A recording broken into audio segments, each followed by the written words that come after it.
These are tough times, but Australians are tough people and we're resilient people. I've spoken this morning again, been in contact with Queensland, with New South Wales. I spoke with the Mayor of Lismore, Steve Krieg. He spoke about what a tough night he's had with himself and his partner. You know, they are still in recovery mode. They've had hit after hit after hit there in that local community. But they are tough. It ended up being a discussion about how they were preparing and how positive he was that they had put everything in place that they could. At the worst of times, we always see the best of Australian character. I said yesterday that there were no political parties in this process and there are no borders. Tropical Cyclone Alfred certainly does not recognise any borders, and nor should the government's response.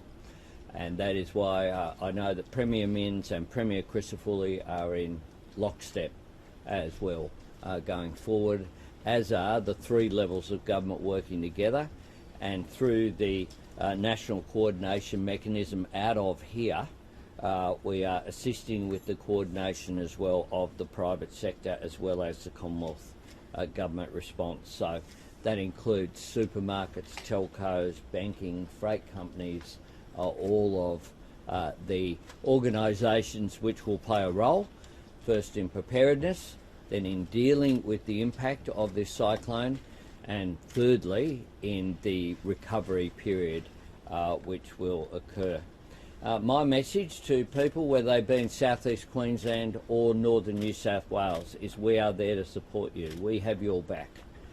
We respect the work that you are doing in your preparedness, and we know that this is tough times, and that's why every Australian, regardless of where they are in this great country of ours, is thinking of you over the coming period. As Joe indicated, there's been a significant update in where we were from this time yesterday.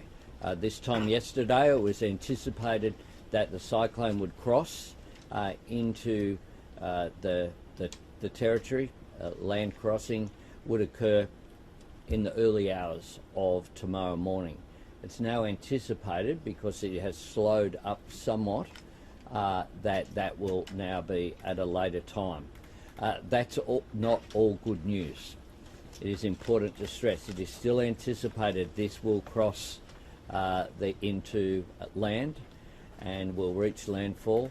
It will just do it later, and a risk is, of course, that in slowing up that it increases in its intensity, but at this stage it is still predicted to be Category 2 as it crosses onto land. It is expected to make an impact on Friday. We expect three separate hazards: storm surge and high tides along coastal communities, and severe winds as Alfred approaches the coast. Then rainfall, and of course potential flash and riverine flooding right into the weekend. So it's not just a matter, to put it really simply, it's not a matter of just when the winds die down, everything's then okay. That could be as the waters are rising and flooding is increasing as well. More than 660 schools are closed across southeast Queensland, and more than 280 schools are closed across northern New South Wales. Queensland supermarkets in affected areas will close from today. I can as well update you on the following response from the Commonwealth.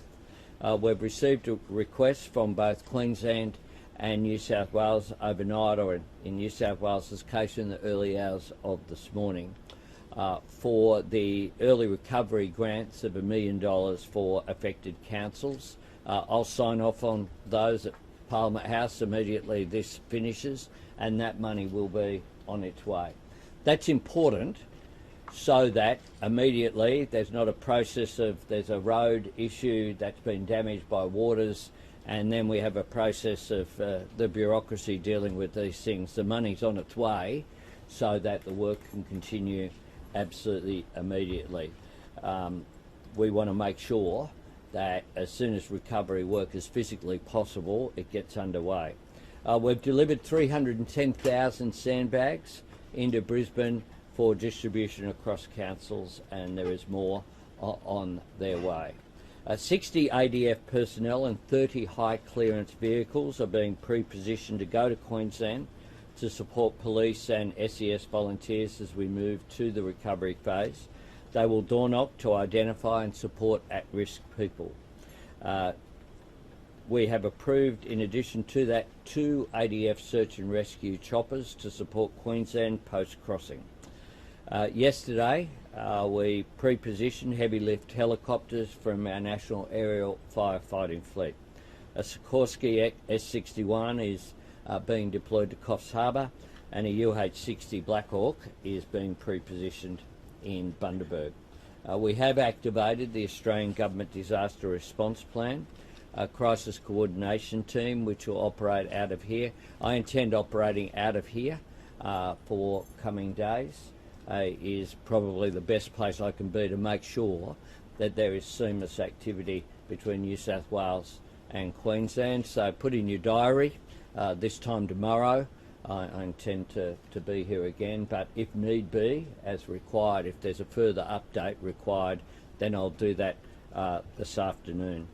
The National Coordination Mechanism is providing support, and importantly, we have people from NEMA there in the meeting where I was yesterday in Queensland, similarly in the New South Wales coordination as well. So there is really, having seen firsthand the seamless coordination which is there, is something which unfortunately there's been a lot of experience with these events, and it does show that has occurred.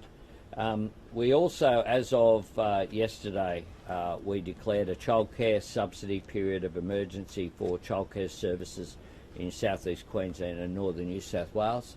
That's essentially about making sure that the childcare centres are not financially disadvantaged, as well as, of course, then that flow through into people. Could I conclude with these messages?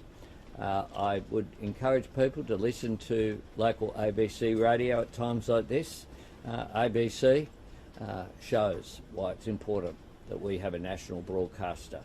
Or visit BOM, Bureau of Meteorology, bom.gov.au, for updates that are done on a regular, in real-time basis, so that people can see what the impact of this weather event is. Queenslanders, in addition to that, can stay up to date at disaster.qld.gov.au, and also a site that is very good. I encourage people to look at getready.gov.au. Sorry, getready.qld.gov.au. getready.queensland.gov.au. So I encourage people to have a look at that too. That has really practical advice for people about preparing your home, preparing for these events. In New South Wales, visit ses.nsw.gov.au and stay up to date on the Hazards Near Me app that is run by the SES. Happy to take some questions. Prime Minister, Okay, I'll go. You go. A national natural disaster emergency text message warning system was due to be completed by the end of last year. It's not operational. Why is that? Is that a risk to these people that could benefit from having a national messaging system? Well, of course they'd benefit. That's why we're putting it in place.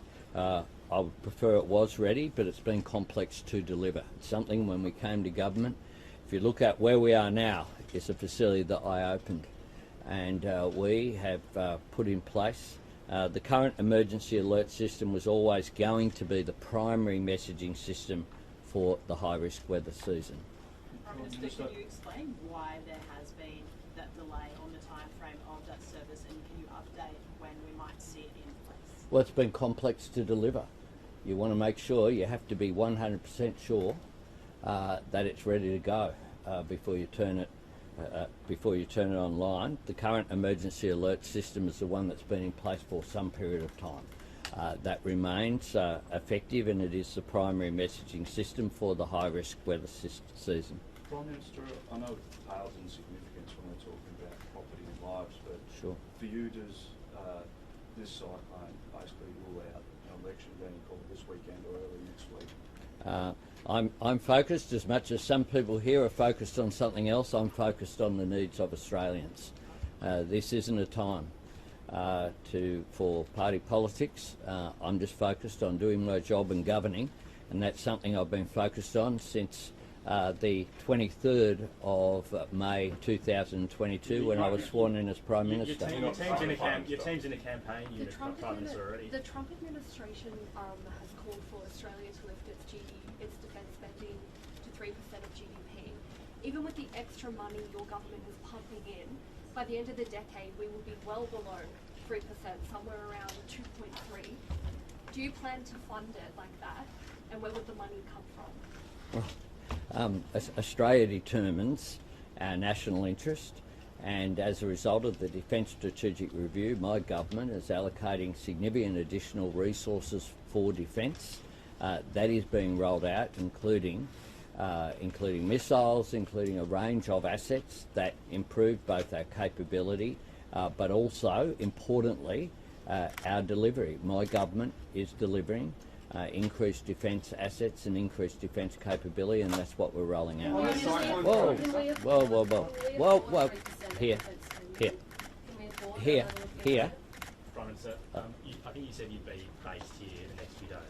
Will there be any Queensland travel or Northern New South Wales travel interspersed, or will you just be solely here? No, look, there may well be, as appropriate. Yesterday we investigated whether I could go stop in between Brisbane and Claire Armstrong was with us yesterday, just to dob you in there, Claire, just to name check you in the press conference. We tried to get into Lismore. It was closed yesterday. The priority is where I can be most effective. I'll be wherever I can be most effective, and I'll be consulting with Premier Crisafulli and Premier Minns. We're in contact not just on a daily basis, on more than daily basis. Prime Minister, it's a week until tariffs come into effect on steel and aluminium exports to the US. Trump's given exemptions for some tariffs on different industries overnight. Are we on track to see those tariffs in place, or have there been negotiations? Has that moved in any way? Look, we're continuing to engage with the US administration. We think that tariffs are not in Australia's interest or not in the United States' interests. The United States enjoys a trade surplus with Australia. Prime Minister, could I ask, Donald Trump not only has Donald Trump withdrawn military aid, but he's also now going to withhold intelligence from Ukraine. We are part of the Five Eyes agreement with the United States. Do you worry that Donald Trump is about to hand Ukraine on a platter to Putin? I say very clearly that Australia determines our own foreign policy, and it is in Australia's national interest to support the brave struggle of the people of Ukraine, led so ably by President Zelensky. This is a struggle of a people who have suffered from an illegal and immoral invasion of Ukraine by Russia. Vladimir Putin is an authoritarian leader who leads a regime that has imperialistic designs, not just on Ukraine, but on the region. And that is why we need to stand with Ukraine in support of their national sovereignty, but also in support of the international Hang on, whoa. Tim Lester's come all the way from the United States to ask a question. Indeed, that's got to be worth a question. It does, Tim. Prime Minister, on the Good issue to of see the you. United States, and you, Prime Minister, the United States has profoundly changed its security relationships with Ukraine and is warming to Russia. It is our major security ally. How is the government reconsidering our security relationship with the United States? And if it's not, shouldn't it? Our security relationship with the United States is secure. Our relationship with Russia is a very different one. And just up from here, you might have missed it, Tim, on your magical mystery tour to the United States, but there was I passed on the way here. The attempted site of a Russian embassy where the government took unprecedented and swift action on a bipartisan basis to stop what Russia was planning for that site. Our position on Russia has not changed. They're an authoritarian regime. They should. The way that this war should stop tomorrow is for Russia to withdraw and to back off from its illegal and immoral invasion. Hang on. If we all just, it's a small room, just here. For people who are polite, get a bonus. Can we afford to increase defence spending to 3% of GDP? Look, we determine our policy. Can we afford it? We determine our policy, and our defence policy is to increase our defence expenditure. That's what we're doing. And unlike the former government that made announcements with no money to back it up, we back it up with real dollars, real investment and real assets. Last one.